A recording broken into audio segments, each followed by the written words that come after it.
안녕하세요. 저는 경기도 안양에 사는 32살 직장 여성입니다. 직장이 서울이라 출퇴근이 좀 힘들긴 하지만 아직은 부모님과 같이 살고 있어요. 올해 초 저는 사귀던 남자친구와 헤어졌습니다. 저보다 2살 많던 그 사람은 제가 28살에 소개로 만나 2년을 사귀었고 결혼까지 약속했었어요. 저는 원래 한국에서 직장 생활을 할 생각이 없었던 사람입니다. 대학 졸업하자마자 미국으로 공부하러 갔었고, 거기서 제 전공을 살려 직장까지 구할 생각이었는데, 코로나가 터지고 해외 생활이 이래저래 어렵겠다는 생각에 3년 전에 한국으로 돌아와 취직했습니다. 한국 와서 다행히 좋은 직장에 취직해 아직까지 잘 다니고 있고요. 취업하자마자 친구 소개로 남자친구 만나 연애까지 시작했었어요. 그렇게 2년가량 사귀다가 결혼할 뻔했다가 올해 초 헤어졌네요. 굳이 말하자면 우리 쪽에서 먼저 파혼 의사를 밝힌 거고 제가 차버린 셈이긴 한데 그 사람은 파혼 의사 전달하고 나서도 포기를 못 하더라고요. 물론 지금은 완전히 끝난 상태긴 합니다. 세상에 아름다운 만남은 있지만 아름다운 이별은 정말 없더라고요. 아무리 헤어질만 해서 헤어진다지만 이별은 분명 서로에게 상처인 건 분명합니다. 희주야, 우리 꼭 이렇게 헤어져야 되겠냐? 우리 엄마를 뜯어고칠 수 없으면 거리를 둬도 되는 거고, 너랑 나랑 같이 살면서 극복 가능한 건데, 해보지도 않고 왜 그리 확대 해석하는지 모르겠다. 둘만 좋다고 부모가 반대하는 결혼하면 행복할 것 같아? 나는 그러긴 싫어. 현준 씨는 내가 자기 엄마랑 안 보고 살자고 하면 따라줄 거야? 그럴 거 아니잖아. 자기 엄마라면 껌뻑 죽는 사람이 그게 가능하겠냐고. 우리 엄마가 눈에 흙이 들어가는 한이 있어도 이 결혼 절대 못 시킨대. 그러니까 서로 힘들게 하지 말고 여기서 그만하자. 헤어지면서 서로 감정상해 쌍욕하고 폭력까지 행사하는 경우에 비하면 저는 그래도 사귀던 사람과 안전한 이별을 한 편입니다. 그런데 질척거리는 남자친구 말고도 저를 힘들게 한 사람이 다름 아닌 남자친구의 엄마였습니다. 남자친구 엄마는 우리 쪽에서 파혼을 통보하고 난 이후에도 저에게 따로 연락까지 하며 자기 아들과 결혼을 종용했는데요. 제가 계속 거부하자 끝나는 폭발하면서 본 모습을 드러내기까지 했습니다. 오늘 제 사연은 제가 파혼하게 된 사연이지만 그 과정에서 얻은 깨달음에 대한 사연이기도 합니다. 아마 저보다 나이 많으신 선배님들이나 동년배님들은 살면서 세상 참 좁다는 경험 한두 번씩은 해본 적 있으실 겁니다. 세상 좁다는 게 뜻하지 않은 인연을 생각보다 멀지 않은 곳에서 발견했다는 의미이기도 하지만 제 생각에는 이렇습니다. 내가 한 행동이 언제 어떻게 어떤 방식으로 되돌아올지 모르니 늘 만나는 인연을 소중히 하고 스치는 사람이라도 함부로 대하지 말아야 한다는 거죠. 그래서 저는 파혼한 이후에는 일적으로나 사적으로 인연을 맺게 되는 사람들에게 항상 진심으로 대하고 말을 조심하며 구업을 짓지 않으려 노력합니다. 악한 마음을 가지면 내게 어떤 방식으로든 되돌아온다는 걸 저는 제 경험으로 믿게 되었거든요. 남자친구와 한창 연애할 때 물론 서로 많이 좋아했습니다. 그러니까 당연히 결혼도 결심했죠. 남자친구는 아들만 둘인 집안의 둘째였는데 위로 의사인 형이 하나 있었어요. 남자친구 형은 클 때부터 영재 소리 듣고 자라서 부모님이 형에게 투자를 많이 하셨다고 해요.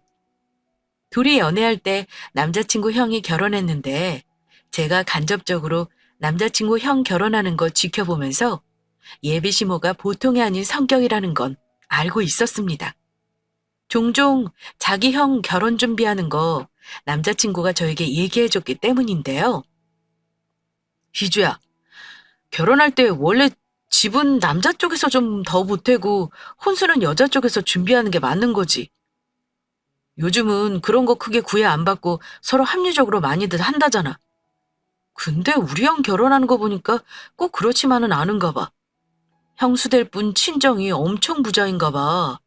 10억짜리 집이랑 차랑 혼수까지 다 해온다 그러는데 엄마는 형수 인물이 별로라고 마뜩찮아 하시더라고. 참나. 나 같으면 그렇게 해온다는 며느리 있으면 업고 다니겠구먼. 우리 형도 인물 그저 그런데 엄마는 욕심도 많아. 부모 입장에서는 돈도 돈이지만 인물도 좋은 사람 며느리로 보고 싶으시겠지. 근데 어쩌냐 자기야? 나는 그렇게 해갈 만한 능력이 안 되는데. 나중에 어머니가 나 맘에 안 들어 하시면 어쩌지? 하필 자기 형이 의사라서 그렇게 대단한 며느리를 보니까 뇌가 너무 비교되잖아. 별 걱정을 다 한다. 너는 예쁘잖아. 예쁜 게 최고야. 우리 집이 그렇게 부자도 아닌데 내가 봤을 때 엄마는 과하게 욕심내는 거야. 저러다가 여자 쪽에서 기분 상할 수도 있지 싶어. 사실 남자친구네 부모님은 경제적으로 크게 자식들을 도와줄 수 있는 형편은 아니라고 들었습니다. 형 공부시키는데 든 돈이 어마어마하다고 해요. 이제 겨우 전문의 따서 페이닥터 하면서 그동안 부모님께 신세진 거 갚아나가는데 날름 여자 데려와 결혼한다고 하니 엄마 입장에서는 아들 도둑 맞은 기분이기도 했을 겁니다.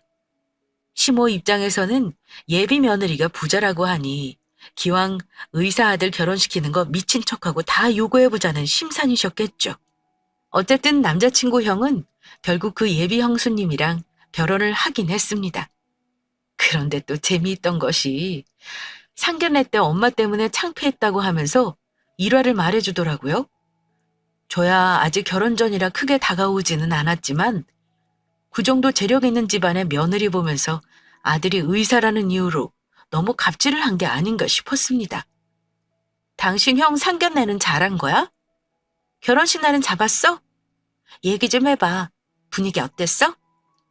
제가 묻는 말에 남자친구는 한숨을 먼저 푹 내쉬더군요. 말도 마. 나 우리 엄마 때문에 진짜 쥐구멍에 숨고 싶더라. 와, 내가 그 집 부모였으면 우리 엄마 싸대기 한 대 날렸다. 근데도 그쪽 집안은 자기 딸 의사한테 시집 보내는 게 그렇게 중요한가 봐. 엄마가 무리한 요구 하는데도 거의 다 맞춰주더라고. 어머, 뭘 요구하셨길래 그래? 엄마가 외가친가 가족들 예단할 거 목록까지 다 적어오셨더라. 그 집에 집이랑 혼수 예단 다 맞춰준다고 했는데 상견례에서 개헌하는 비용까지 떠넘기더라니까. 우리 엄마지만 참 대단한 양반이야. 여자 쪽 집안에서 그만큼 재력이 되니까 해온다는 거겠지 뭐. 안 그랬으면 진즉 결혼 못한다 그러지 않았겠어? 난 우리 엄마가 턱을 그렇게 축해 올리고 말하는 거 처음 봤다. 예비 형수한테 결혼하고 우리 집에 해야 할 거라면서 아예 십계명을 전달하는데 내가 다 질리더라. 저나 우리 집 같으면 예비 시모가 그런 식으로 말하는 거 보고 결혼 안 한다고 했을 겁니다. 그런데 뭐 사람마다 기준이 다른 건지 아니면 그렇게 의사 사위가 보고 싶었던 건지 딸을 결혼시키더라고요. 제 남자친구는 공부를 아주 잘하지는 않았지만 그래도 서울 상위권 대학 공대 졸업하고 대기업 다니는 사람이었습니다. 키도 크고 인물도 좋아서 아마 제가 아니어도 좋은 여자 충분히 만날 만한 사람이긴 합니다. 그래서인가 잘난 아들을 2명이나 기른 남자친구 엄마는 아마 며느리에 대한 욕심도 많았을 거란 생각입니다. 남자친구 통해 그런 말을 들어서 그런가 몰라도 괜히 부담스럽긴 했습니다. 그렇다고 닥치지도 않을 일로 남자친구와 그만 연애하자 할 수는 없는 노릇이었죠. 저는 속으로 다짐했던 것이 뭐든 순리대로 하겠다는 거였습니다. 결혼할 인연이면 결혼할 것이지만 아니라면 억지로 이어가지는 말자 하는 생각을 그때부터 했던 것 같아요. 어쨌든 제가 결혼하기 전에는 남자친구네 집에 왕래하거나 미리 인사드리는 일은 없었어요. 남자친구가 저를 자기 부모에게 자연스럽게 소개하고 싶어 했습니다. 솔직히 말하면 저는 내키지 않았어요. 나중에 정식으로 그냥 인사드리고 싶었는데 남자친구가 너무 간절히 얘기하길래 큰맘 먹고 남자친구 형 결혼식에 갔습니다. 짧게 얼굴 보는 자리라 해도 처음 인사하는 자리니 옷도 신경 써서 입고 화장도 얌전히 하고 갔죠. 결혼식장에서 바쁘고 어수선한 분위기 속에서 제 남자친구는 저를 자기 부모님에게 소개했습니다.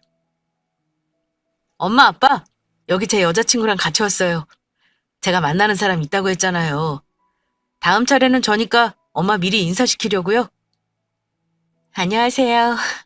저 김희주라고 합니다. 처음 뵙겠습니다. 긴장해서 목소리도 잘 나오지 않았지만 애써 웃으면서 인사드렸습니다. 남자친구 어머니는 순간 깜짝 놀라는 듯한 표정으로 저를 보시더라고요. 그런데 제가 느낀 건 저를 아래 위로 훑어보는 어머니의 날카로운 시선이었습니다. 마스크를 쓰고 있었지만 분명 웃는 표정은 아니었어요. 어머, 너는 엄마한테 말도 안 하고 갑자기 이렇게 여자친구를 데려오면 어떡하니? 그래요. 만나서 반가워요. 오늘은 인사만 하고 다음에 정식으로 초대할 테니 우리 집에 한번 와요. 제게는 형식적인 멘트를 한마디 날리시고는 옆에 있는 남자친구 등짝을 한 대 후려치며 이러시는 겁니다. 형, 장가 가자마자 너 결혼시켜달라는 건 아니지? 너는 엄마가 골라주는 여자 만나면 잘 살 텐데 아무나 만나서 책임질 일 같은 거 하면 안 된다. 저는 따뜻한 예비 시어른의 모습을 기대했는데요. 예상치 못한 남자친구 어머니의 반응으로 순간 머쓱해지고 말았습니다. 말로만 듣다가 직접 실물을 보니 보통 성격이 아닌 것 같다는 제 예상은 어느 정도 맞더라고요. 어쨌든 어영부영 예비시댁 가족과 인사한 건 그때가 처음이었습니다. 그러다가 저도 30이 넘어가면서 슬슬 결혼에 대한 조바심이 생기더라고요. 보통 여자들 한 번씩 결혼에 대해 급해지는 시기가 딱 저맘때쯤이 아닌가 싶습니다. 왠지 30 넘어가면 내 가치가 떨어지는 것 같고 나이 때문에 더 좋은 신랑감 못 만날 것 같다는 생각이 들기 시작하면서 주변에서 친구나 회사 동료들이 하나둘 청첩장을 보내오면 마음이 막 급해지죠. 팔랑귀인 저도 그랬습니다. 남자친구는 저랑 연애 초반부터 툭하면 결혼 얘기를 꺼냈지만 제가 거부했었거든요. 하지만 그때쯤에는 저도 결혼에 대해 진지하게 고민하기 시작했습니다. 그래서 서로 결혼하기로 결심하고 나서 재정 상태를 공유해봤는데요. 남자친구나 저나 별반 차이 나지 않는 상황이었습니다. 저는 모은 돈이 5천이었고 남자친구는 6천 정도, 그리고 집에서 지원해줄 수 있는 게 1억가량이라고 하더군요. 저는 사실 친정이 부유한 편이라 돈 모으는 거에 그리 집착하지 않고 살았습니다. 다만 제가 20대에 외국 생활을 오래 하면서 부모님이 재정적인 지원을 많이 해주신 거에 대해 죄송스러운 마음이 있기 때문에 최대한 손 벌리지 않고 결혼하고 싶었어요. 남자친구한테는 저희 집 배경에 대해 자세히 말하지 않았는데요. 아빠와 엄마는 안양에서 큰 식당을 운영하십니다. 벌써 30년 넘게 운영하시고 있고 꽤 유명한 식당이에요. 처음에는 1층 건물로 시작했지만 나중에 주변 땅을 매입해서 주차장으로 쓰고 별관도 냈을 만큼 번창한 식당입니다. 부모님이 힘들게 고생하며 부를 축적해 자식들 풍요롭게 하고 싶은 거 다 하게 해주신 거 저는 존경하고 감사하게 생각합니다. 엄마가 50대 중반 넘어가면서 몸이 많이 아프셨는데 제가 힘든 일 하지 말라고 말려도 엄마는 아직까지 식당에서 종업원들과 같이 서빙도 하고 주방도 들락거리십니다. 그만큼 부지런하시기도 하고 아래 위 없이 사람 대하는 분이세요. 식당에서 일하는 직원 중에는 제가 어릴 때부터 본 분도 있습니다. 거의 20년 넘게 일하고 계세요. 그것만 봐도 저희 엄마가 어떤 분인지 짐작이 가시죠? 여장부 같기도 하고 데리고 있는 직원들과 가족같이 지내시는 분입니다. 우리 식당 잘 되는 거는 엄마가 잘해서가 아니라 같이 일하는 직원들이 잘해서 그런 거야. 너도 나중에 네 일 해보면 알겠지만 사람을 절대 도구로 보면 안 되는 거다. 모든 사람이 하는 일이니 사람이 제일 중하지. 하여튼 우리 엄마 참 대단해. 그럼 이제 엄마도 좀 편하게 살지 그래요? 가게 일은 다른 사람한테 좀 맡겨두고 놀러도 다니고 하면 얼마나 좋아? 엄마가 지금 하고 싶은 거 못하는 게 있니? 다 누리고 사는데 뭘 더 놀려고 하겠어? 식당 주인이면 직원들이 일하는 것보다 몇 배는 더 열심히 해야 하는 거야. 이런 마인드를 갖고 계시니 성공하신 거겠죠? 아빠는 저희 엄마를 엄청 깎듯이 받들어 모십니다. 이만큼 누리고 사는 거 다 엄마 덕이라고 생각하시는 분이세요. 제가 보고 배운 건 그렇습니다. 남자친구도 저희 부모님이 가게를 운영하고 있다는 건 저한테 들어서 알고 있었습니다. 물론 제가 한 번도 데려온 적은 없었으니 그렇게 큰 규모의 식당인 줄은 아마 몰랐겠죠. 아무튼 결혼말 오고 가면서 남자친구를 저희 집에 인사시켰을 때 저희 부모님은 일단 오케이 하셨습니다. 부모님이야 일단 딸이 좋다고 하는 사람이니 이미 반은 허락한 셈이고 직장이며 외모며 훌륭한 거 보고 더 욕심부리지 않으셨죠. 문제는 저희 집이 아니라 예비시댁이었습니다. 남자친구는 정식으로 부모님께 인사시키겠다고 부모님께 미리 말씀드렸다고 했는데요. 사실 인사하러 가는 날 잡기 전부터 좀 일이 있었습니다. 분명 우리 집에 인사한 것도 알고 있으셨을 텐데 어머니가 남자친구를 통해서 자꾸 만나는 약속을 미루는 겁니다. 처음에는 급한 일이 있어 그렇다기에 정말 그런 줄만 알았습니다. 그런데 2번, 3번 제가 인사드리러 가겠다는 걸 미루시니까 그때는 좀 이상한 생각이 들더라고요. 그래서 남자친구에게 직접 물어봤습니다. 어머니 대체 왜 자꾸 나 만나는 걸 미루시는 거야? 혹시 인사하기도 전부터 내가 마음에 안 드셔서 그런 건 아니지? 한두 번이야 그럴 수 있는데 이제는 일부러 나 안 보려 하시는 것 같다는 생각이 드네? 제 말에 남자친구는 좀 당황하는 기색이었습니다.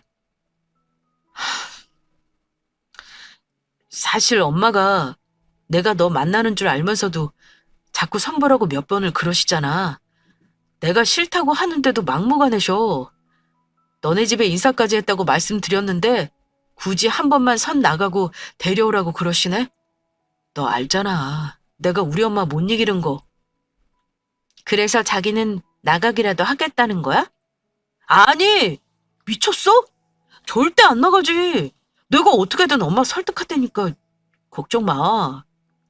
남자친구 형 결혼식에서 스치듯 한 번 본 거 가지고 제가 뭐가 그리 마음에 안 드셨는지는 모르겠습니다.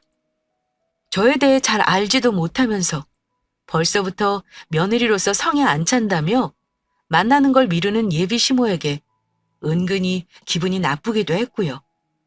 남자친구는 우리 집에서 벌써 사위라도 된 것처럼 환대를 받았는데 왜 나는 만나기도 전에 이런 대접을 받아야 하는지 자존심이 상하기도 했습니다. 어머니가 나 마음에 안 드셔서 안 보겠다 하시면 나도 어쩔 수 없지. 그냥 결혼하지 말고 이대로 만나자. 나는 상관없어. 내가 뭐 결혼 못해서 목매다는 사람도 아니고 솔직히 말하면 기분 나쁘네? 제가 불쾌함을 표현했더니 남자친구는 쩔쩔매더라고요. 사람은 착한데 강단이 좀 없어서 자기 엄마한테도 휘둘리고 저한테도 휘둘리니 본인도 힘들었겠죠. 그렇게 1달 넘게 시간이 흘렀는데 남자친구가 엄마를 이겨먹었는지 엄마가 나가라고 하는 선도 안 보고 결국 날짜를 잡아 예비시댁에 인사하러 가기로 했습니다. 지금 생각하면 그냥 그때 결혼이고 인사고 뭐고 때려치우자고 할 걸 그랬습니다. 하나를 보면 열을 난다고 사람한테 그딴 식으로 예의 없이 구는 거 딱 알아봤어야 하는데 그때는 남자친구에게 애정이 많을 때라 제가 천지분간을 잘 못했던 것 같습니다. 아무튼 저는 예비시댁 인사하러 갈 때 굳게 마음먹고 가긴 했습니다. 엄마는 처음 인사드리러 간다고 정관장에서 홍삼을 사서 손에 들려주셨습니다. 처음에 잘 보여야 된다고 아버님 어머님 둘 다 드실 수 있는 거로 25만 원 상당을 사서 보냈어요. 갔더니 남자친구 형 내외도 같이 와 있더라고요. 둘째 며느리가 될지도 모르는 저를 보러 왔던 거죠. 예비 형님은 저보다 앳돼 보였습니다. 예쁘고 착해 보이는 인상이 참하더군요. 딱 봐도 귀트가 흐르는 인상이었어요. 도착하자마자 현관에서 부모님께 인사를 드렸더니 2분 다 일단 웃으면서 인사는 받아주시더라고요. 식사 자리가 시작되고 대화를 하는데 딱히 분위기가 나쁘지는 않았습니다. 아들 가진 엄마는 자기 자식이 최고인 줄 아는 거 당연한 거라 저한테 아들 자랑 늘어놓으시는 것도 다 맞장구 치며 들어드렸습니다. 우리 집안에 아들이 귀한데 내가 떡하니 아들을 둘이나 낳고 한 놈은 의사까지 만들어서 다들 얼마나 우리를 부러워하는지 몰라. 첫째 며느리도 부족한 듯 싶었지만 시집와서 남편한테 잘하는 거 보고 내가 마음을 놓았다. 둘째 놈은 내가 골라준 며느리감으로 맺어주고 싶었는데 만나는 사람 데려온다고 하길래 내가 기대를 많이 했어. 네, 제가 부족한 부분은 있어도 예쁘게 봐주세요. 결혼하면 어른들한테도 잘하겠습니다. 우리 큰애 결혼할 때 어찌했는지 혹시 얘기는 들었는지 모르겠다. 그만큼 바라는 건 아니지만 너도 우리 아들이 하는 만큼은 신경 써서 해줬으면 하는데 혹시 집안 형편이 힘들거나 하면 미리 말해주련? 아, 실은 제가 유학하는 동안 부모님이 너무 고생하셔서 제 힘으로 결혼하고 싶어요. 저희 둘이 소박하게 시작하더라도 어머니가 이해해 주셨으면 해요. 부모님이 뭘 하시는데? 형편이 많이 안 좋은 거냐? 아, 두 분이서 같이 작은 가게 운영하세요. 형편이 어렵거나 한 건 아니니 걱정 안 하셔도 돼요. 저는 최대한 겸손하게 말씀드린 건데 어머니는 제 말 듣고 우리 집 형편이 많이 기운다고 짐작하신 듯 했습니다. 그 뒤로 제가 1시간 내내 예비시모에게 들은 소리는 그래도 엄마 눈에는 며느리감으로 조금 부족한 것 같구나. 우리 아들이 원체 여자 보는 눈이 없어서 말이다. 그래도 인물 하나는 봐줄만 하구나. 겪어봐야 알겠지만 혹시 인물값 하진 않겠지? 이렇듯 자기 아들이 아깝다는 투의 말이 대부분이었습니다. 하나 다행인 건 옆에서 생글생글 웃기만 하고 있던 예비 형님이 어머니가 하는 말에 일일이 토를 다는 겁니다. 어머니, 여자 보는 눈이 없긴요. 제가 봤을 땐 우리 도리 언니는 여자 보는 눈 정말 있는데요. 키도 크고 예쁘고 저보다 훨씬 나은데요, 뭘. 어머니, 희주 씨 공부했다는 미국 학교 되게 유명한데요. 지금 다니는 회사도 좋은 회사고요. 희주 씨 도리 언님보다 연봉도 많지 않아요? 아, 아니에요. 비슷한 정도지 제가 뭐 월등히 많거나 그렇진 않죠. 뭐 아무리 그래도 대기업보다 많겠니? 그래, 일단 아들이 좋다니 어쩌겠냐? 둘이 상의해서 상견례 날짜 한번 잡아보자. 하면서 큰 며느리 말에 대꾸하시는 거 보고 그래도 요구하시는 대로 다 해왔다는 큰 며느리 앞에서는 저러시는구나 싶었습니다. 만약 예비 형님이 없었다면 저는 표정 관리 힘들었을 것 같은데 어찌 인사는 잘 마무리했어요. 가만히 생각해보니 저도 우리 집 귀한 자식인데 어머니는 은근히 제가 아들한테 부족하다 생각하시는 것 같아 기분이 나쁘더라고요. 그래서 남자친구에게 말했더니 어떻게 처음부터 다 마음에 든다고 하시겠어. 너무 신경 쓰지 마. 그래도 우리 형수는 온갖 수모 다 겪고 결혼해서 어머니한테 할 말 다 하고 살더라. 너도 막상 결혼하고 나면 괜찮을 거야. 이렇게 저를 위로해줬습니다. 하지만 혼란스러웠어요. 엄마가 시어른들 어땠냐고 물어보시는데 오고 간 대화나 제가 그리 환영받지 못한 분위기를 차마 말씀드리지 못하겠더라고요. 애매한 게 차라리 저를 문전박대하거나 상식 이하로 대했다면 거기서 결혼 생각 접었을 것 같은데 또 시아버지나 시아주버님 내외분들은 상식적이었거든요. 말을 밉상으로 하는 예비시모만 문제였고요. 저는 일단 추진해보자고 결심하고 남자친구와 논의 끝에 한 달 후로 상견례를 잡았고 드디어 우리 가족과 예비 시댁 가족이 만나는 날이 왔습니다. 그리고 그날 저는 근래에 겪은 일 중에서 가장 충격적인 일을 경험하게 되었습니다. 양가 가족이 다 모여 서로 소개하고 인사를 나눌 때까지는 뭐 별다를 건 없었습니다. 그런데 예비시모가 한참 동안 저희 엄마를 쳐다보시길래 왜 저러시나 하긴 했습니다. 저희 부모님은 아들 칭찬하고 예비시모 되실 분은 저 칭찬하는 형식적인 덕담이 오고 간 후 결혼 논의를 하기 시작했는데요. 예비시모가 좀 심하다 싶게 말씀을 하시더라고요. 그 댁에서 따님 교육을 잘 시키신 것 같긴 하네요. 그래도 부족한 건 결혼해 살면서 제가 하나하나 가르치겠지만 미리 당부 몇 가지만 하겠습니다. 예비 시모는 저희 부모님 얼굴을 똑바로 쳐다보시면서 말을 시작했습니다. 아무리 힘들어도 우리 아들 아침이랑 저녁밥은 손수 차려줬으면 하네요. 우리 아들 키우면서 저는 아침밥 한 번도 굶긴 적 없습니다. 둘 다 맞벌이하니 혹여 소홀할까봐 걱정이라서요.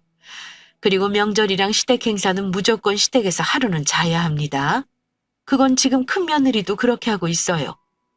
또 일주일 한 번은 꼭 가족들이 식사를 했으면 좋겠고요. 어머니가 혼자 따발총처럼 말을 하시는데 옆에서 예비 시부가 민망한 표정으로 어머니 옆구리를 툭 치시더라고요. 아이, 이 사람 그만 좀 해. 그런 거야 차차 살면서 하면 되는 거지. 뭘 예비 사돈댁 앞에서 벌써부터 그래? 미리 말해야 나중에 탈이 없는 거예요. 말 나온 김에 하게 놔둬봐요. 저희 부모님은 놀란 표정으로 아무 말이 없으셨는데요. 시어머니가 그 다음에 하는 말이 이랬습니다. 우리 첫째가 의사인 건 아시죠? 들으셨는지는 모르겠는데 큰아이가 예단이며 혼수며 참 잘해왔어요. 제가 그만큼 바라는 건 아니지만 그래도 우리 아들이 하는 만큼은 그 댁에서도 맞춰주셨으면 합니다. 예단 간소하게 하는 대신 우리 아들 차를 외제차로 바꿔주셔도 좋고요. 제가 인사 갔을 때 저런 말씀까지는 안 하셨는데 부모님께 너무 죄송스러워 고개만 숙이고 있었습니다. 그런데 침묵을 깨고 엄마가 먼저 입을 떼셨습니다. 말씀 중에 죄송하지만 저도 한마디 하겠습니다. 우리 딸도 돈을 버는데 왜 밥 차리는 게 우리 딸 몫이 돼야 하나요? 대개 아드님도 손이 있고 발이 있는데 왜 우리 딸이 밥 차려주고 설거지도 해줘야 하는 거죠? 같이 맞벌이기도 한데 왜 아들은 차려주는 밥상만 받아야 하는 건지 모르겠네요. 반대로 사위가 우리 딸한테 밥 차려줘도 되지 않나요? 현준이 자네 한번 말해봐. 우리 딸이 차려주는 밥상 받기만 하고 집에서 손 하나 까딱 안 하고 살 생각인가? 했더니 남자친구가 당황한 얼굴로 아니라고 하더군요. 그리고 차 바꿔주고 예단 부족함 없이 맞춰드리면 그 댁에서는 애들 신혼집 대출 없이 해주실 건가요? 엄마의 말에 예비 시모가 약이 올랐는지 이러시더군요. 들어보니 잘 사는 집 딸내미도 아니던데 지금 저희더러 대출 없이 집을 해오라 요구하시는 건가요? 나 참 어이가 없어서. 집 대출 없이 우리 쪽에서 해주면 제가 요구하는 건 전부 해올 수 있어요? 아니 가만, 제가 지금 보니 그쪽 어머니 되는 분을 어디서 뵌 것 같네요? 예비 시모는 갑자기 말을 하다 말고 저희 엄마 얼굴을 다시 한번 뚫어지게 보더라고요. 저는 초면인 것 같은데 저를 어디서 보셨다는 건가요? 아니, 제가 분명히 얼마 전에 봤네요. 어머, 생각났다. 혹시 호계동에 홍미가든이라고 거기 식당에서 일하나요? 맞네, 맞아. 아까부터 어디서 많이 봤다 했는데 우리 지난주에 개모임을 거기서 했거든. 거기서 우리 테이블 서빙해주던 아줌마 맞죠? 어머 세상에, 세상 참 좁네. 부모님은 당황하셨지만 이내 침착하게 말씀하셨습니다. 네, 제가 거기서 서빙했던 사람이네요. 식당에 손님으로 오셨었나 보죠? 죄송한데 저는 기억을 못하겠습니다만 식당 이름은 맞군요. 아니 사돈댁이 그리 잘 살지 않는 건 짐작하긴 했어요. 근데 그 나이에 식당 일을 해야 할 정도로 어렵나요? 그럼 예단이고 혼수고 우리 쪽에서 원하는 거 맞추는 건 힘들겠군요. 그래서 제가 가난한 집 며느리를 드리는 게 싫었는데 아니 듣자 하니 너무 말이 심하네요. 잘 알지도 못하면서 너무 막말하시는 거 아닙니까? 이미 저희 부모님은 불쾌한 표정이셨습니다. 저도 안 되겠다 생각하고 자리를 파할 작정이었는데 그때 예비 시모가 주워 담을 수 없는 말을 한마디 던지셨습니다. 암튼 그것만 봐도 딱 그댁 사정이 보이네요. 그 정도 조건이면 제가 요구한 거 다 감수하셔야 하는 입장인 거 모르세요? 제가 어쩔 수 없이 이 결혼 허락은 하겠지만 이거 하나는 확실히 해두지요. 나중에 혹시 형편 어렵다고 우리 아들에게 돈 얘기하거나 손 벌리면 그때는 제가 사정 안 봐주고 둘이 이혼시킬 겁니다. 아시겠어요? 그때 엄마는 얼굴이 일그러지더니 앞에 있던 물컵을 냅다 예비시모에게 끼얹었습니다. 시어머니 비명소리가 방안을 울렸고 가족들은 어쩔 줄 몰라 했고요. 냉수를 뒤집어 쓴 시어머니는 저희 엄마에게 냅다 소리를 질렀습니다. 아니 이게 무슨 짓이에요? 하는 짓거리가 아주 무식한 집안이네. 뭐요? 무식? 말 잘했네. 지금 누가 무식한 집안인지 모르나 본데 우리는 이 결혼 못 시키겠으니까 그쪽 입맛에 맞게 잘나신 며느리 얻으세요. 내가 식당에서 서빙한다고 우리 집 무시하는 거 확실히 알겠네요. 원 사람을 위아래로 따져가며 대하는 것만 봐도 딱 글러먹은 집이구만. 대근 앞으로 우리 식당 발도 못 들일 줄 알아요? 왜냐? 그 식당 주인이 바로 나니까. 입구에 지키고 있다가 당신놈을 소금 뿌려 내쫓을 줄 알아. 우리가 그쪽 아들한테 손 벌릴 사람으로 보여요? 그런 식으로 사람 따지는 거 보니 나도 할 말 해야겠네. 누구 재산이 더 많은지 한번 계좌 까볼까? 희주야, 더 볼 것도 없다. 다들 일어나, 집에 가자. 엄마가 하는 말 듣고 순간 시어머니가 움찔하는 걸 저는 똑똑히 봤습니다. 분명 그 식당이 지역에서 유명하다는 걸 아셨을 테죠. 게다가 거기 사장이라고 하니 아차 싶었을 겁니다. 물세례 맞고 어버버거리는 예비 시모 옆에서 예비 형님은 조용히 입을 가리고 미소 짓고 있었어요.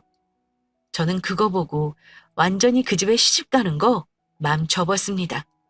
아빠는 제게 물으셨습니다. 너 이 결혼 할 거니? 저는 울면서 안 하겠다고 했고 제 대답을 들은 아빠는 그 아들 가지고 그리 요새 떠는 거 아닙니다. 자기 자식 귀한 줄 알면 남의 자식도 귀한 줄 아셔야죠. 제가 봤을 때는 그댁 아들은 평생 장가 못 갈 듯 싶네요. 그렇게 한마디 하시고 우리 가족은 그 자리에서 다 데리고 나오셨습니다. 그렇게 제 상견례는 파고로 끝났습니다. 엄마는 오고 가는 거 없이 파혼해서 다행이라고 되게 현실적인 말씀을 하셨고 아빠는 이상한 시댁 만나서 마음고생할 뻔했다며 다행이라고 하셨습니다. 그런데 며칠 잠잠하더니 남자친구에게 연락이 왔고 저는 이별도 잘해야 된다는 생각에 만나서 파혼 의사를 잘 전달했습니다. 남자친구는 받아들이기 힘들어했어요. 부모 때문에 파혼하는 걸 말이 안 된다 하는데 한참을 실랑이 하다 결국은 말다툼이 되더라고요. 부모님까지 이렇게 틀어지셨는데 이 결혼은 힘들 것 같아. 오고 간 거 없이 서로 피해도 없으니까 여기서 끝내자. 우리 엄마가 성격이 급하고 말을 그렇게 해서 그렇지 나쁜 분은 아니야. 평생 그렇게 사셨는데 어떻게 한 번에 바뀌겠어? 우리 엄마한테도 좀 시간을 줘라. 아무튼 그날은 우리 엄마가 잘못한 거고 내가 사과할게. 사과는 나한테가 아니라 우리 부모님한테 직접 하셔야지. 사과하신다면 받겠지만 결혼은 별개야. 나도 생각 접었고. 그런데 결정적으로 본인이 막말하신 거 사과는 하겠지만 어쨌든 너희 엄마도 물 끼얹으신 건 사과하셔야지. 나도 우리 엄마 못 말리는 거 알잖아. 거기서 주먹 안 오고 간 게 다행이다. 이렇게 말하는 걸 듣는 순간 머리가 차갑게 식더군요. 더 이상 화도 안 나고 차분하게 말했습니다. 현준 씨가 엄마를 못 말리면 나는 남편도 못 말리는 시어머니를 혼자 감당하고 살아야 하는 거네? 그랬더니 아무 대답도 못하길래 이제 알겠지? 내가 결혼 왜 못한다고 하는지. 더 이상 나한테 연락하지 마. 저는 그 길로 예비시댁과 관련된 모든 인맥의 번호를 차단시켰어요. 그리고 더 이상 연락이 없길래 이대로 끝났다 싶었고 저도 마음을 정리하고 있었습니다. 그런데 그렇게 2주 정도가 지났을 무렵 엄마가 일하고 있는 저에게 전화를 하셨습니다. 원래 전화 잘 안 하시는 분이라 뭔 일인가 싶어 받았죠? 근데 엄마가 깜짝 놀랄 말을 하시더라고요. 희주야, 너 오늘 우리 가게 누구 왔었는 줄 알아? 아유, 내가 얼마나 놀랐는지. 왜 엄마? 혹시 현준 씨 갔었어? 저는 혹시 헤어진 남자친구가 엄마한테 결혼 허락해달라고 사정하러 갔나 했습니다. 그런데 엄마가 하는 말이 예, 현준이가 왔으면 내가 잘 얘기해서 단념시키고 돌려보냈겠지. 현준이가 아니라 그 집 엄마가 와서 쇼하고 갔어. 어머, 대체 왜 왔대? 미쳤나 봐. 왜 그랬겠냐? 자기가 고민해보고 아쉬워했겠지. 와서 뭐라는 줄 알아? 자기가 잘못했다고 애들 결혼시키자고 막무가내로 자기 말만 하더라. 원래 고집 세고 남의 말 안 듣는 사람이더라고. 그래서 엄마 뭐라고 그러고 보낸 거야? 뭐라 그랬겠어? 돈 없는 건 죄가 아니지만 무식하고 경험 없는 건 죄라고 그랬다. 사람 대하는 거 보면 모르니? 엄마 식당 종업원인 줄 알고 딱 무시하는 거 봐라. 그 여자 아마 큰 며느리가 부자 아니었으면 개무시하고 종년 취급할 사람이야. 아마 그 집 며느리도 언젠가는 이혼하거나 연 끊고 살 거다. 엄마 말이 틀림없어. 어쨌든 죄송하다 하는데 없었던 일로 하자 그랬어. 아마 다시는 안 올 거다.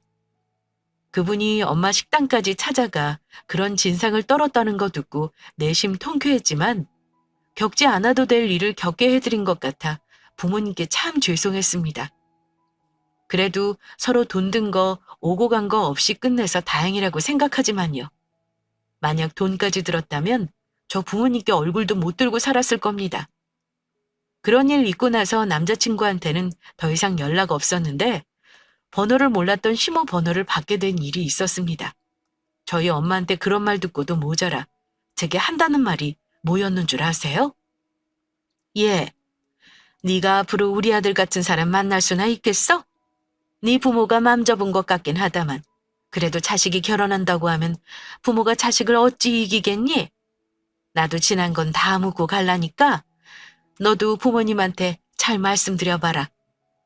이러시길래 진짜 안 되겠다 싶었습니다. 원래 그렇게 음침하고 말귀 못 알아듣는 성격이세요? 그 정도로 말했으면 됐지 왜 이렇게 질척거리세요? 저는 더 할 말 없고요.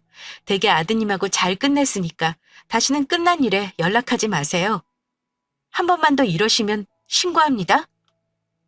뭐? 너 인연, 네가 우리 아들보다 잘난 게 뭐 있는데 결혼을 안 한다 그래? 유세 떠는 건 내가 아니라 너지.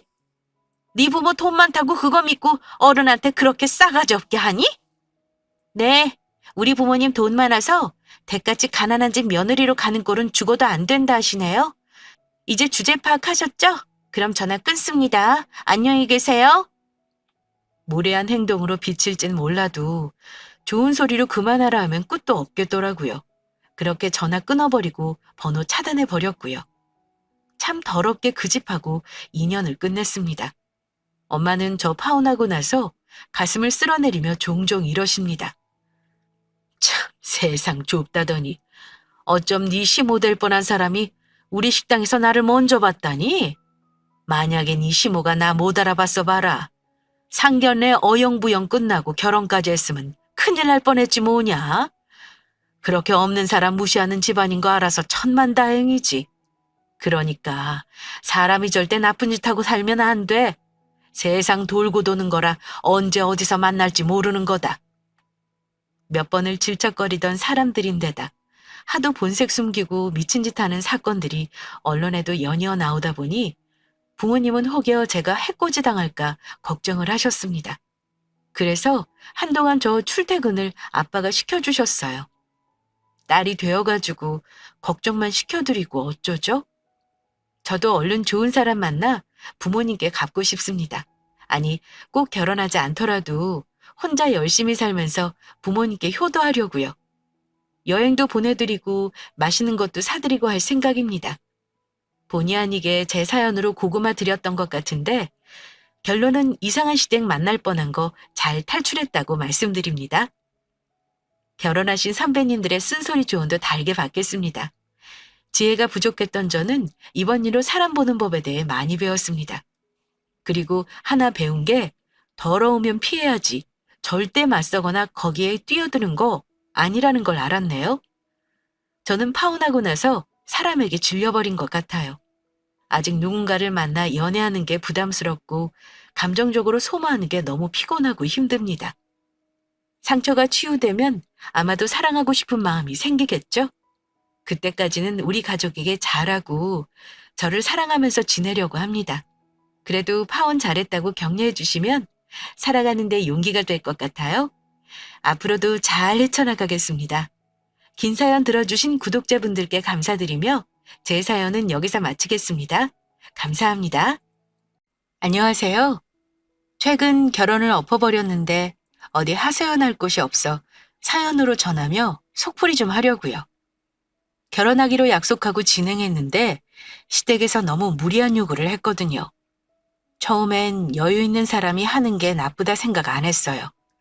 그런데 왜 사람이 염치라는 게 있잖아요? 예비 시모의 염치 없는 행동에 학을 뗐어요. 정확히는 그 시간들로 인해 지쳤다는 게 더 맞을 수도 있지만요. 어떻게 사람을 지치게 하는지 가만히 있으니 가만히로 보던 우리 예비 시모 이야기 들어주실 거죠? 내 아들이라서 하는 말이 아니라 정말 태경이는 나무랄 것이 없는 아이라니까요. 공부하란 소리 한 번도 한 적 없는데 이렇게 판사되게 어디 쉽나요? 예비 시모는 아들에 대한 자부심이 엄청났습니다. 소위 옛말로 개천에서 용났거든요.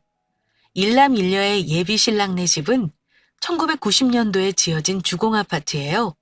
방 2개와 작은 주방인데 작은 방도 방이라 하기에 모한 정도였죠.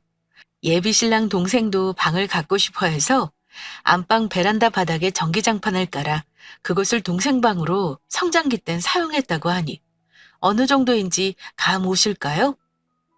예비 신랑은 그곳에서 벗어나고 싶었고 자식에게 되물림 해주기 싫어 열심히 공부했다 했습니다. 타인에게 피해주기 싫어하고 정말 공부밖에 안 한 순진한 사람이라 저는 더 마음에 들었거든요. 그런데 시모는 아니었어요. 사실 저희가 없이 살아도 뭐 하나 빠지는 구석이 있는 건 아니잖아요? 세월이 많이 변했다지만 판검사가 아직도 최고 직업인 건 틀림없으니까요. 결혼 날짜를 잡기 위해 만난 날, 시모는 입에 침이 마를 새라 예비 신랑 자랑하기 바빴습니다. 아빠는 그런 예비 사위가 자기 앞가름 똑 부러지게 한 모습이 마음에 드신다 하셨고요. 엄마는 하하호호 그냥 적당히 분위기 맞추는 정도였어요. 예비 신랑이요? 처음엔 시모가 하는 말 가만히 듣고 있더니 나중엔 정도가 지나치다 생각했는지 그만하라고 할 정도였죠. 하지만 그걸 아는지 모르는지 시모는 하하호호거리며 자기가 할 말, 즉 아들 자랑만 하기 바빴습니다. 사실 지희가 의대나 나왔어도 전문이 되지 못해서 지금은 그냥 꽃집이나 운영하고 있으니 부족한 집안의 명성 태경이가 채워줄 수 있는 거죠. 순간 분위기는 싸했습니다. 네, 사실 저 의대 나왔거든요. 그런데 인턴 8개월 차에 제 적성에도 안 맞는데 매일 코피 달고 살면서 쓰러지길 반복하니 아빠가 어느 날 진지하게 말씀하시더라고요. 꼭 해야겠냐고 말이에요. 물론 제가 그동안 노력했던 학업에 대한 수고를 높이 평가해 주셨습니다. 하지만 그만큼 앞으로 달려가야 하는데 정말 괜찮냐고 여러 번 물으셨어요. 1달, 2달 버티고 버티다 도저히 견딜 자신이 없었죠. 겉에서 볼 때 우아하게 호수 위를 헤엄치는 백조가 되기 위해 물밑에선 쉬지 않고 물장구를 쳐야 하잖아요. 호수 위에 있고 싶다면 그 노력이 당연하겠지만 곰곰이 생각해보니 저는 호수 위에 있고 싶지 않았어요. 학창 시절부터 학업에 스트레스가 쌓이면 꽃꽂이 배우면서 풀었습니다. 아빠는 그동안 힘들고 애써서 살았으니 목표했던 의대 못 간 것도 아니고 그만큼 배웠으면 이제 마음 편히 하고 싶은 거 하고 살아도 좋다고 하셔서 아빠 건물에서 꽃집을 운영하고 있거든요. 사실 사돈 어른이 여유가 있어서 월세 걱정 없이 꽃집 운영하는 거지만 어디 자영업이 쉽나요? 벌이도 일정하지 못하고 만나는 사람마다 사실 의대 나왔다 일일이 해명할 수도 없고 말이에요. 하지만 신랑 잘 만나면 신랑 직업에서 딱 차이가 나니까. 지 정말 결혼 잘하는 거예요. 어떻게 상견례가 끝났는지 모르겠어요. 시모는 시종일관 의대 나왔어도 지금 의사가 아니니 꽃집 운영하는 예비신랑에게 다소 부족한 저라고 생각하시는 듯 했거든요. 처음에는 좋은 게 좋은 거다.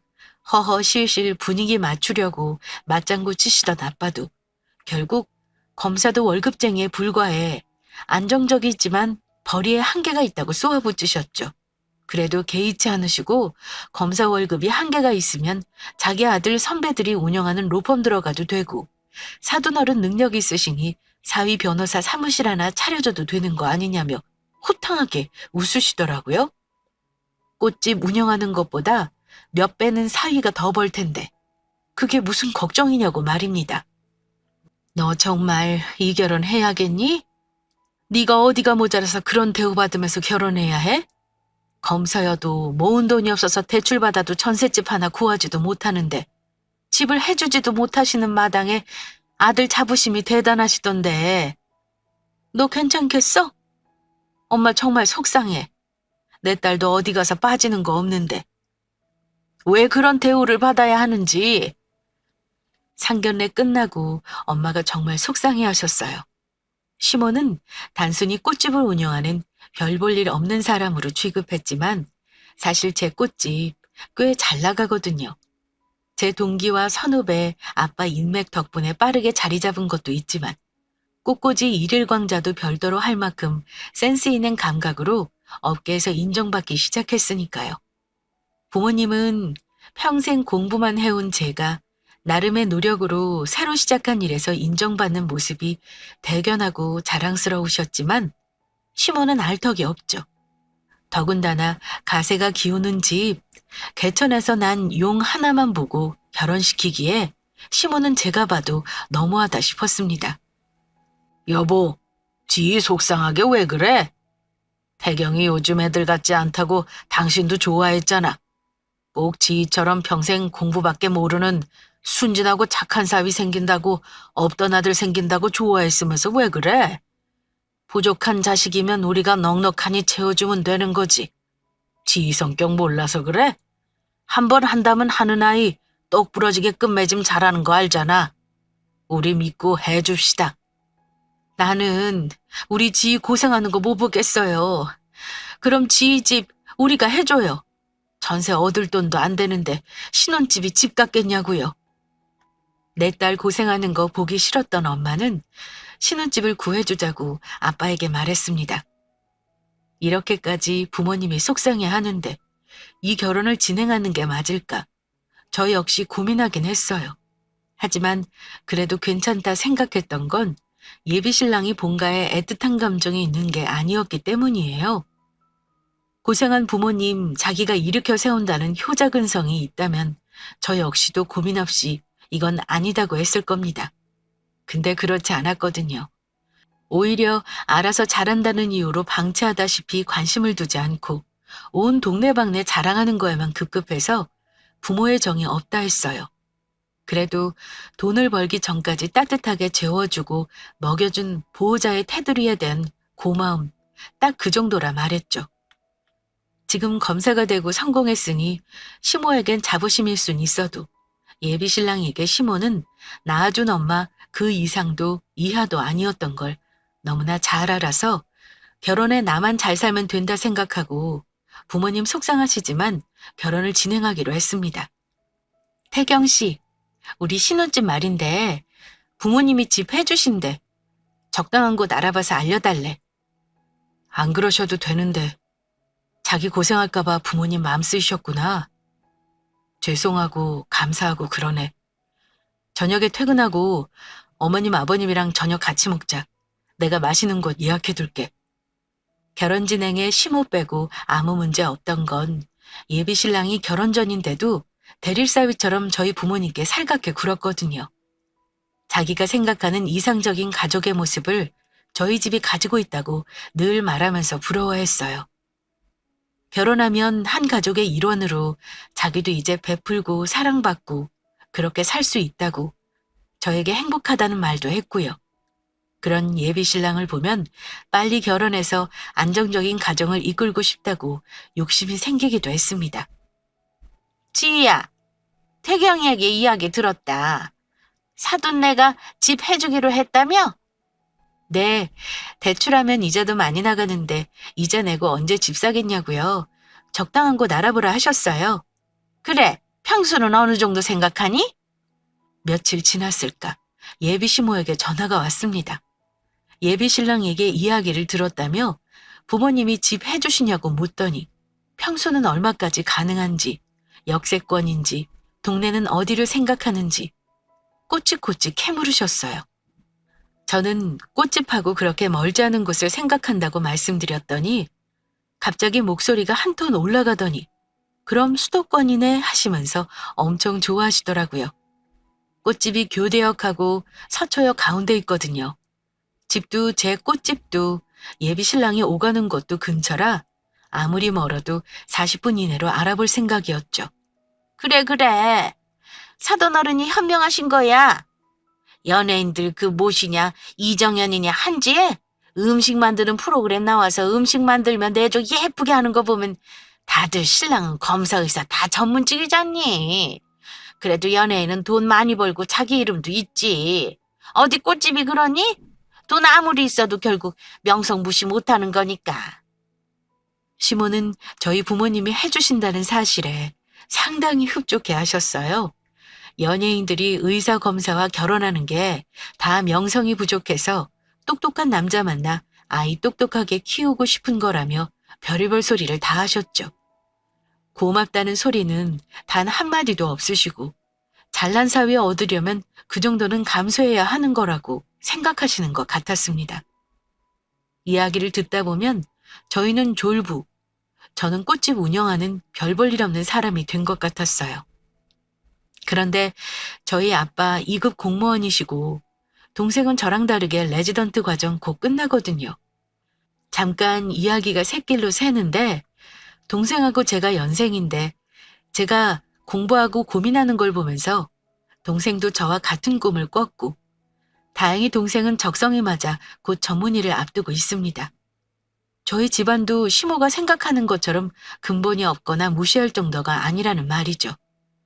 그걸 아는지 모르는지 입만 열면 아들 자랑, 그냥 배운 거 없으시고 가진 거 없으시니 유일하게 가졌다 생각하는 아들 자랑 한다고 생각하기로 했어요. 자기야, 우리 중랑구 쪽으로 알아보면 어떨까? 중랑구? 응. 지하철 7호선 환승하면 바로 갈 수 있으니까 대중교통 이용해도 40분 안쪽이고 이쪽 근처는 너무 비싸서 아빠한테 말하기 미안하기도 하고. 그래, 그쪽 아니면 강서 쪽으로도 알아보자. 7호선 라인으로 찾아보면 될 것 같아. 아버님이 많이 배려해 주시는데 자기 말대로 그게 맞는 것 같아. 저희 부모님이 가격대를 한정짓거나 위치를 정해주신 건 아니었습니다. 하다못해 아빠 건물 맨 위층을 리모델링해서 주거 공간으로 사용해도 되니까요. 하지만 그렇게까지 하고 싶지 않았어요. 전세 자금을 대출받아 살 곳을 정한다면 생각했던 동네들이랑 우선 그곳을 위주로 알아보고 몇 년 살다가 집값이 오르고 예비 신랑이랑 저축해서 돈을 모으면 거기에 대출을 더 받아 다른 동네로 이사 가는 걸 생각해 보려 했죠. 워낙 예비 신랑이 모은 돈이 없고 시댁에서 지원이 가능한 것도 아니라 대출 받아야 하는 금액이 상당했거든요. 그러면 이자로 나가야 할 돈도 많고 집 사는데 시간이 많이 걸렸을 거예요.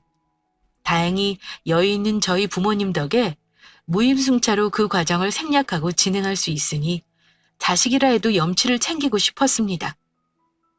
지희야, 중랑구 쪽 아파트 찾는다며? 사실이니? 네, 어머님. 강남권은 너무 집값이 부담돼서요. 아니, 너희가 사는 것도 아니고 아버님 체력 없으신 것도 아니면서 번거롭게 거기까지 올라갈 필요 없지 않니? 예비 신랑과 퇴근 후 그리고 주말 적당한 신혼집을 알아보러 다녔습니다. 어디로 알아보는지 궁금해하시는 시모에게 요즘 중랑구 쪽을 알아보고 있다는 말을 전했더니 며칠 지나지 않아 저에게 전화가 온 거죠. 사돈어른 돈이 없는 것도 아니고 집을 해준다 했으면 저희가 편한 곳 살고 싶은 동네로 정하면 되는 건데 왜 돈 걱정을 하며 동네를 정하냐는 것이었어요.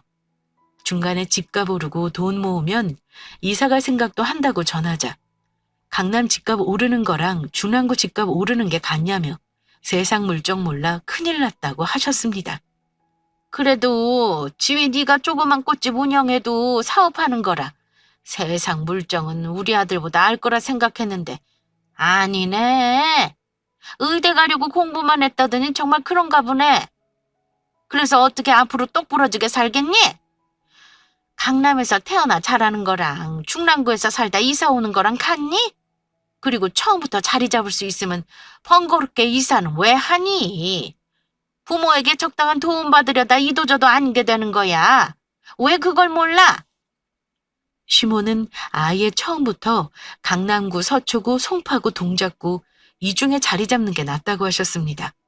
번거롭게 아이들 이사 갈 것도 없고 주거 환경으로 서울에서도 평이 좋다고 하셨죠. 시모가 말하는 동네 중 한 곳에서 태어나 자랐지만 그곳에 살았던 제가 다른 동네를 말하는 거랑 그런 동네 살아보지 못한 시모가 이런 동네를 언급하는 건 전혀 다른 차원이라는 생각에 웃음이 났습니다. 순간 이래서 비슷한 집안끼리 결혼하라는 건가 하는 생각이 들기도 했고요. 양심 없이 뻔뻔한 시모의 말들이 어이없게 들렸어요. 대꾸할 가치도 못 느끼고 그냥 내내거리고 말아야겠다 싶었답니다. 지희야, 신혼집 잘 알아보고 있니? 응, 중랑구랑 강서 쪽으로 찾아보고 있어. 이 동네 아니고? 신축도 그쪽이 많이 생겨서 신쪽으로 찾아볼까 하고. 엄마도 신혼집 잘 알아보고 있는지 궁금해 하셨어요.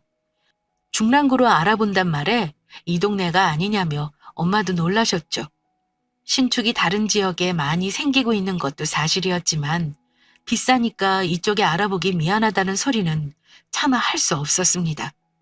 예비신랑도 대립사위 느낌으로 저희 부모님께 잘했지만 너무 많이 받으면 볼 면목 없다는 말도 했거든요.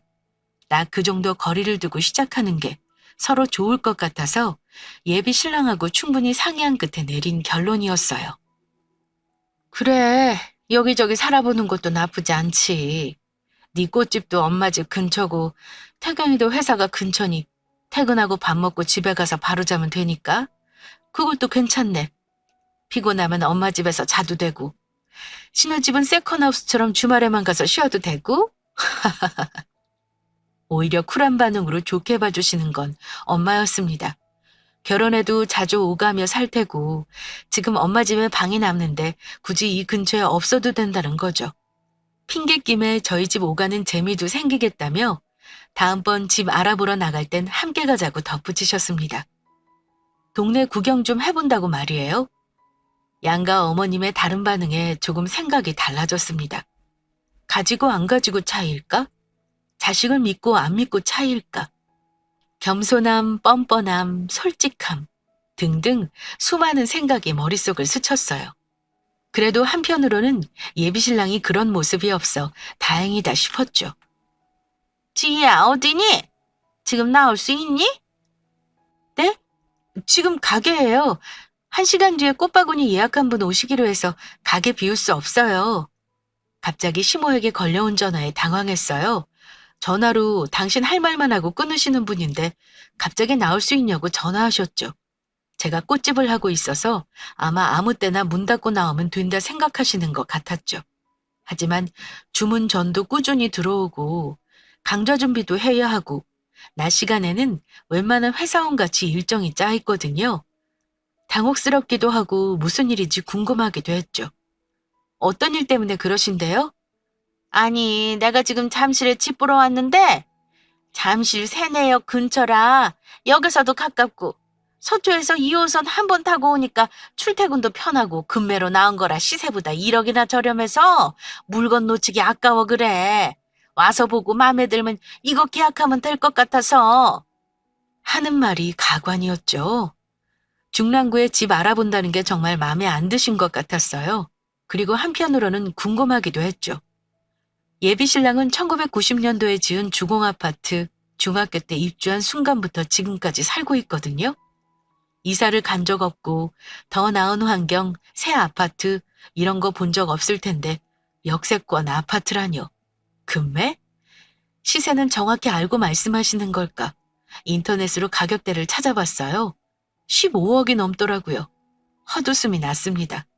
잘난 당신 아들 2억도 못 모아서 아파트 전세도 못 들어가는데 역세권 15억이 넘는 아파트가 금매라 싸게 나왔다니요. 해주지는 못하시면서 저희 부모님 사주신다고 하니 몇 억이 우습다는 생각에 어이없었어요. 돌이켜보니 이때부터 마음이 조금씩 식어간 것 같습니다. 어머니, 지금 잠깐 인터넷으로 찾아보니 15억이 넘던데 태경 씨가 아무리 검사여도 월급 10년 이상은 모아야 살 수 있는 수준이에요. 능력이 안 되는데 어떻게 들어가요? 태경이가 왜 능력이 안 되니? 요즘 신문기사 못 보니? 직장이 10년이라도 서울집 못 사는데 네 말대로 10년에 서울집 살 수 있는 능력 있는 검사면 미리 투자한다 생각하고 사는 게 이득 아니니? 막말로 어디 가도 확실한 직업으로 돈 떼어먹기를 해? 사업을 말아먹기를 해? 확실하게 따박따박 월급 들어오는 거 너도 알잖아. 그거 아니까 사돈 어른도 집 해주신다는 거고. 제가 지금까지 들었던 시모의 어떤 말보다 아들 부심을 확실하게 알 수 있는 말이었습니다. 옛 속담에 어디로 가도 서울만 가면 된다는 말이 있잖아요. 과정 다 무시하고 결과만 보는 그 속담이요. 그 속담이 딱 떠올랐어요. 모든 이야기의 끝은 잘난 아들 자랑, 검사 아들밖에 없구나 하고 말이에요. 시모의 요구를 들어주는 것도 아니고 별다르게 생각은 안 했지만 확실하게 의사표현하지 않으면 계속 이러시겠구나 싶었습니다. 예의 없게 들리실 수 있는데 지금 현 상태를 이야기하는 게 맞다고 생각했죠. 어머님 말씀이 맞아요. 부모님이 여유 있으시면 더 잘해주고 싶으시겠죠. 저도 어릴 땐 마냥 떼쓰는 어린아이처럼 좋은 거 비싼 거 갖고 싶은 것만 생각했는데요. 성인이 되고 나니 염치라는 게 생기더라고요. 부모님 노력이지 제 노력이 아니니 무임승차도 정도껏 하자. 그렇게 생각해요. 저 혼자여도 그렇게 생각하는데 결혼하면 태경 씨도 저희 부모님 눈치 보일 텐데 서로 편한 선에서 받는 거 맞는 것 같아요. 그렇게 말하면서 바라면 끝도 없고 그렇게 좋은 집 좋은 환경에서 살 욕심이 있었으면 태경 씨 안 만나고 더 능력 있고 돈 있는 집안과 결혼했을 거란 말도 덧붙였어요. 저희 부모님 능력, 돈만 보시고 좋은 집, 역세권, 강남 이렇게 말하시더니 제가 막상 그럴 거였으면 돈 있는 집안과 결혼했을 거라 말하니까 못 들은 척 네가 정 그렇다면 내가 더 이상 강요할 수 없다 하시더라고요. 사실 말이야 바른 말이죠. 저희 아빠가 돈이 없는 것도 아니고 직업이 변변치 못한 것도 더더욱 아니고 거기에 제가 못 배우지도 않았으니까요. 저도 좋은 선짜리 많이 들어오고 대학 동기들 중에서도 여전히 제가 흑심 있는 동기들도 있었어요.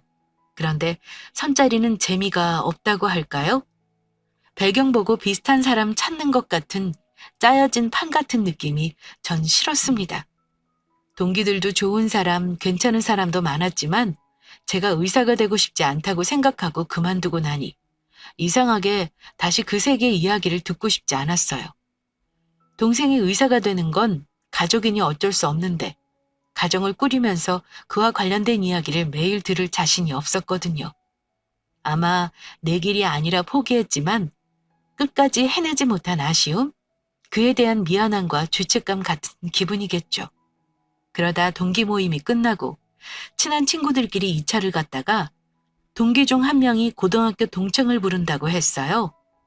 술도 거하게 취했겠다. 근처에 야근하고 집에 가는 친구 밥 못 먹었다는데 밥도 먹고 술도 먹이고 가면 안 되겠냐고 하더라고요. 다들 그러라고 흔쾌히 말했죠. 그렇게 온 친구가 예비 신랑이었어요. 코드가 맞다고 해야 하나? 저와 다른 전공을 가진 사람이 재밌게 느껴졌죠. 지금이야 사실 판검사 의사에 대한 메리트가 조금씩 떨어진다 해도 사실 제가 학창 시절만 해도 대통령, 판사, 검사, 의사 이게 인기 직업이었거든요. 그중 하나를 고른 친구라는 느낌이 재밌게 다가왔고요. 예비 신랑 역시 처음 만났을 때 저랑 이야기 통하는 게 너무 즐거워서 동기에게 연락처 물어보고 연락을 했다 했습니다. 그렇게 가까워지고 서로 비슷한 듯 다른 모습에 끌려 결혼까지 이야기가 진행되었어요. 이 과정에서 서로의 가정에 대한 이야기는 없었고요. 예비 신랑도 저희 집의 자산 규모에 대해 알지 못했습니다. 다만 의대 나와 적성에 안 맞아 꽃집 하는데 인정받을 만큼 열심히 산다는 점을 높이 평가해 주었어요. 주말에 예비 신랑이 저희 꽃가게에서 차 한잔하며 이야기를 하고 있었는데 옆 상가에서 아빠에게 감사 인사를 전해달라며 과일 바구니를 가져오면서 알게 된 거죠. 아빠 건물에서 꽃가게 하면서 제가 건물 관리도 하고 있었거든요.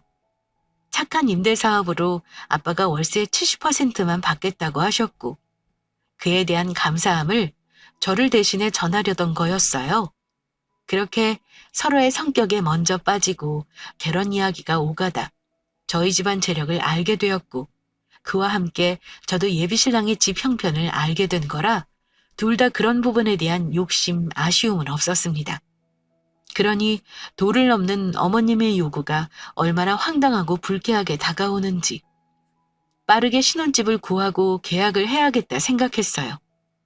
그러면 더 이상 왈가왈부하지 못하실 테고 말해도 안 듣는다 하시겠지라고 막연하게 생각했거든요.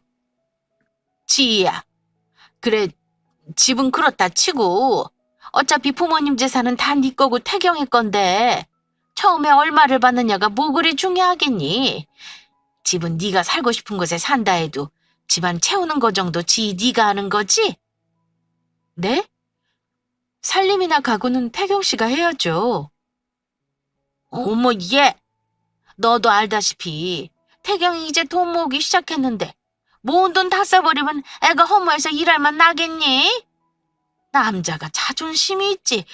그건 태경이 자존심으로 남겨두고 강남에 집 안 구했으니 집값 많이 남을 거 아니야. 그 돈 가구 가전 사면 되지 뭘 그러니? 어머님이 잠실 세내역에 집 보러 왔단 전화 받고 보름 만에 신혼집을 계약했거든요. 강남에서 어머님이 말하는 가격보다 훨씬 가격이 낮으면서 평수도 넓어서 아이들 어릴 때까지 쭉 살 생각이었어요. 잦은 이사를 할 것도 없고 우리 세대와 다르게 결혼하고 아이를 낳으면 그 아이들이 클 세대는 공부와 크게 상관없을 것 같았거든요. 굳이 학군 생각하지 않아도 되고 저도 예비 신랑도 한 공부하니 아이가 원한다면 충분히 집에서 공부할 환경을 조성해 줄 수 있다 생각했어요. 무엇보다 부모님의 그늘을 떠나 새로운 곳에서 새롭게 시작해보고 싶던 마음도 컸죠. 이런저런 이유로 예비 신랑하고 눈여겨보던 곳을 빠르게 계약했습니다. 시모에게 더 이상 한 소리 듣기 싫은 마음도 크게 작용했고요. 산 넘어 산이라고 집 계약을 했다는 소리에 이제는 혼수 이야기였습니다. 강남에 집을 샀으면 15억이 넘었을 텐데 중랑구에 집을 사서 반값 가까이 아꼈으니 혼수도 당연히 제가 해야 한다는 거죠. 자기야, 오늘 어머님 전화 오셨어. 왜 또? 집 계약했다고 신경 쓰지 말라 했는데 왜 뭘 하셔? 강남에 집 안 사서 돈 굳었으니 나보고 혼수해오래. 뭐? 퇴근 후 예비 신랑을 만나 고스란히 말을 전했습니다. 정말 어처구니 없었거든요. 이야기를 전해들은 예비 신랑 역시 당황해했습니다. 그리고 미안하다 말했죠. 어머님이 당신 모은 돈 남자 자존심으로 남겨두라는 말까지 했다고 전하자 얼굴이 빨개지더니 저 볼면목이 없다 말했어요. 집값에 보태지 못해 미안했고 대신 제가 좋아하는 가구로 채워준다고 제가 좋아하는 스타일로 매일 링크를 보내며 둘이 견적 보고 있었거든요. 예비신랑은 자기의 자존심은 제가 원하는 가구 스타일로 집안을 꾸며서 그걸로 행복해하는 제 모습을 보는 거라 말했으니까요. 집도 원래는 자기가 보탬이 돼야 하는데 그러지 못해 이렇게라도 해야 마음이 편하다고 했습니다. 결혼하면 더 알뜰하게 살며 정말 10년 만에 서울집 살 수 있도록 열심히 저축하자는 말도 더 했고요. 그런 예비신랑의 마음을 아는지 모르는지 그런 말을 아는 시모, 예비신랑이 생각할 때도 아니었나 봅니다. 집에 가서 다시는 그런 말 못하게 확실하게 말한다며 제 눈치를 살피는데 조금 짠했어요. 이 사람은 또 무슨 죄인가 싶었거든요. 지희야, 너 태경이한테 뭐라 이야기한 거니? 예비신랑이 정말 집에 가서 한 소리 했는지 다음날 냉랭해진 목소리로 시모한테 전화가 왔어요. 저는 그동안 있었던 태경 씨와의 이야기를 전했죠. 태경 씨는 집값에 하나도 보탬이 안 되고 저희 부모님이 집 사주는 걸로 상당히 고마워하고 미안해했다. 그래서 할 수 있는 게 그동안 모은 돈으로 가전 가구 좋은 걸로 사서 채우는 거였는데 그거 당신 못할 것 같다고요. 어머님이 혼수까지 저보고 해오라 해서 당신 하고 싶은 거 하나도 못하겠다고 했더니 혼수를 왜 제가 해오냐며 오히려 태경 씨가 화나서 당장 어머님께 전화한다는 거 제가 참으라 말리느라 혼났다. 그런 태경 씨 생각은 알고 저에게 또 전화하신 거냐 따지듯 말했습니다. 우리 지희가 아직 어리구나. 원래 있는 사람들이 더 한다더니 그 말이 딱 제격일세. 이왕 쓰는 거 제대로 써야 욕 안 먹는 거야. 길 가는 사람 붙들고 물어봐. 부모님이 강남에 건물 있고 집 있고 땅 있는데 자식들 결혼할 때 돈 벌벌 떨고 안 해주시는지. 사실 너희 부모님 정도면 1억이 아무것도 아니잖아. 태경이 일 시작하고 3년 이상 모은 돈이야. 그렇게 피땀 흘려 번 돈을 꼭 한 번에 다 써야 하니? 이왕 집 산 거 강남에 비싼 집 산 것도 아니고 1억 정도 선에서 혼수까지 하는 게 맞는 거야. 검사 사위인데 그 정도는 양호한 거지 뭘 그래? 너무 가난하면 사람이 염치가 없다는 말, 저희 시모 두고 하는 말인가 봅니다. 아니면 정말 시모 말대로 저는 모질이고 예비신랑이 너무 잘나서 제가 아깝다고 생각하시는 것 같았어요. 아무리 예비신랑 성품이 좋고 저랑 잘 맞아도 저희 부모님 재산이 마치 자기 재산인데 빌려간 돈 제대로 안 갚는 사람처럼 당당하게 구는 시모를 보니 이 결혼은 안 하는 게 맞다 생각 들었습니다. 그리고 다행이라 생각도 들었죠.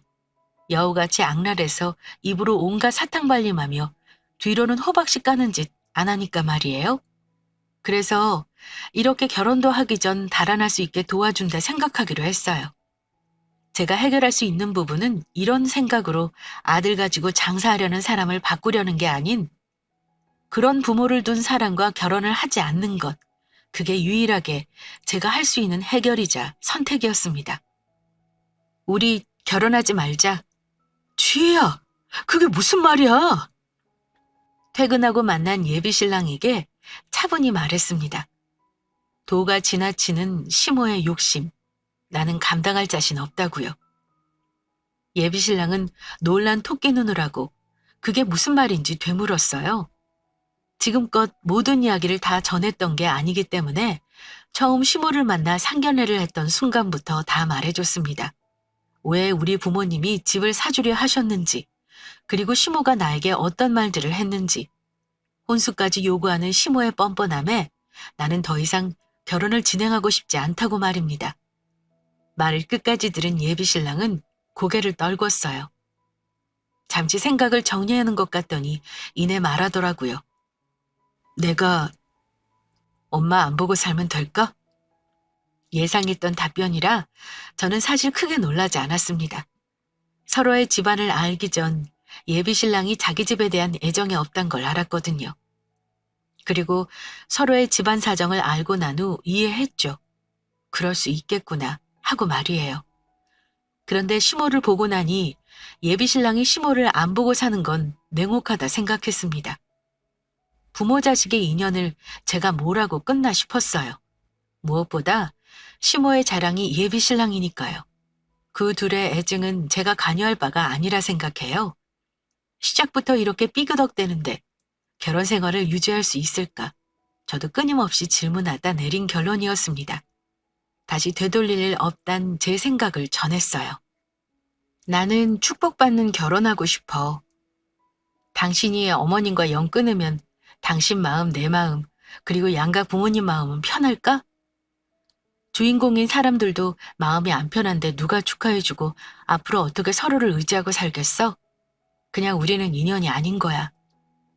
묵묵히 듣고 있던 예비신랑이 갑자기 닭똥 같은 눈물을 뚝뚝 흘렸어요. 서럽고 이해하니까 뭐라고 말은 못하고 억울하고 만감이 교차하는 것 같았어요. 무엇보다 더 가슴이 아팠던 건 아무 말도 저에게 못했다는 점이에요. 너무나도 잘 알고 제 말이 틀린 것도 아니라는 걸 이해하니까 아무 소용이 없단 것도 알았겠죠. 한참을 그렇게 둘이 마주보고 앉아 있었습니다. 아무 말도 안 하는 예비신랑을 두고 먼저 나올 수 없었거든요. 그 사람이 싫어서 헤어지는 게 아니니까요. 1시간 정도 지났을 무렵 예비신랑이 말을 했어요. 지희야, 너와 함께했던 시간들이 나에게는 모두 처음이었어.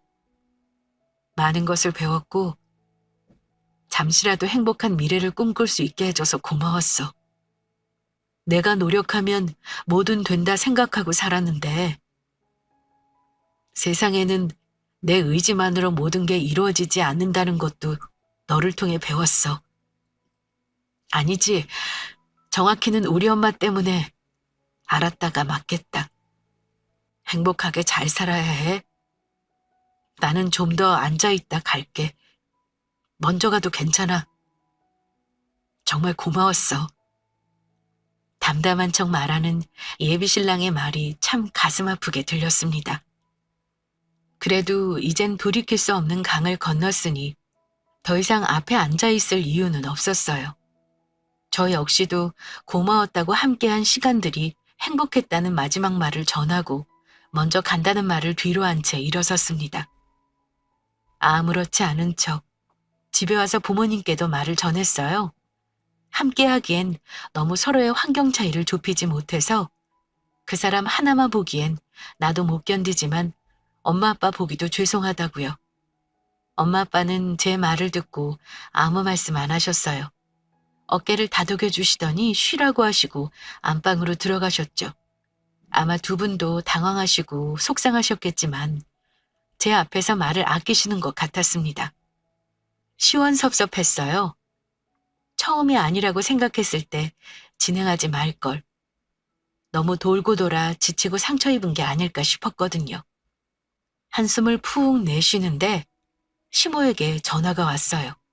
예비신랑이 들어가 말을 전했는지 아니면 혼수 1억에 대한 확답을 받고 싶었는지 모르겠지만 전화는 받지 않았습니다. 모든 게 끝난 마당에 더 이상 신경 쓰고 싶지 않았거든요. 그랬더니 다음 날 가게로 찾아왔더라고요. 예비 시모가요. 지희야, 잠깐 시간 좀 내줄래? 어떻게 그렇다고 결혼을 엎어? 신혼집까지 계약한 마당에 위약금 물어줄 돈이면 사실 혼수값일 테지만 그게 중요한 게 아니라 내가 아무 말 안 할게. 다시 결혼 진행하면 안 되겠니? 어제 태경이가 들어와서 뭐라는 줄 아니? 자기가 결혼할 때마다 내가 욕심 부릴까 봐 결혼 안 하고 혼자 산단다. 그게 말이 되니? 내 아들 앞길 창창한데 혼자 사는 게 말이 되냐고. 내가 집이든 혼수든 아무 말 안 할 테니 결혼 그대로 진행해다오. 지희야, 응? 잘난 아들이라고 목에 깁스한 것처럼 기승전 아들 자랑 하시더니 그 잘난 아들로 장사하시려다 씨알도 안 먹히니 이제야 후회하시는 것 같았습니다. 잠시 마음이 흔들렸어요. 예비신랑하고 문제는 없었으니까요. 하지만 근본이 변했다는 확신이 없었기에 다시 번복할 생각이 없었습니다. 그렇게 결혼은 물 건너가고 계약했던 집도 위약금 물고 해약했습니다. 지금 마음은 가슴 한 구석이 뻥하니 뚫린 느낌이에요. 가수 백지영이 부른 노래 중 총 맞은 것처럼 일하는 노랫말 가사가 요즘 그렇게 와닿아요. 구멍난 가슴으로 그동안 추억들이 흘러나오는 것 같이 매 순간 가슴이 아파와요. 정말 잘한 선택일까? 다른 대안은 없었을까? 예비신랑이 연을 정말 끊었다면 우린 더 행복했을까? 하고 생각이 많죠.